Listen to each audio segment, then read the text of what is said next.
ჩვენთან რომ მოვიდეს აი პაციენტი, ექიმიც რომ არ იყოს, ჩვენ გვენდობიან იმ დონეზეა ჩვენთან ექცნების დონე. მიყვარს მე ჩემი პროფესია. მიყვარს პაციენტები. მე ვარ დაალი ზენაიშვილი, 74 წლის. 45 წლის სტაჟი მაქვს. ქირურგიულ განყოფილებაში მუშაობდი მორიგე მედდად. ამ ეტაპზე მე იმღები განყოფილებაში მუშაობ. სამი გოგო, ერთი ექიმი აქედან, ერთი იურისტი, მე იურისტია იგიც, მესამე გოგოც და მეუღლე ახლა ხანდავგარგი. 90-იან წლებში დენი არ იყო, თავისთავად გათბობაც, წყალი არ იყო, მაგრამ ჩვენ მაინც ერთობლივი ნდობით, სიყვარული და თანამშრომლობის გაერთიანებით მაინც მივაღწიეთ იმას, რომ შევინარჩუნოთ საავადმყოფო. პაციენტებს არ ვაკლებდით მაინც არაფერს.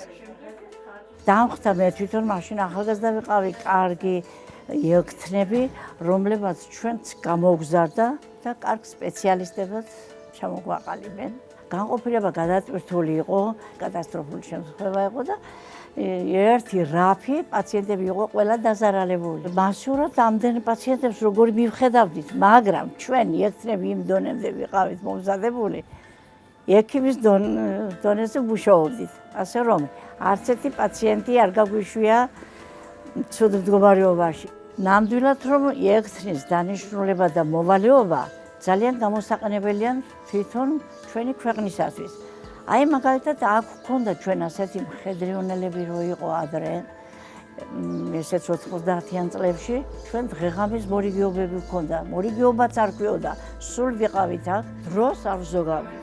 კარგი ექთანი უნდა იყოს მისი საქმისწოდნე, მომთმენი, დამწყები ექთნები ძალიან კარგი კადრები არიან სხვათაშორის. მართლაც კარგები არიან.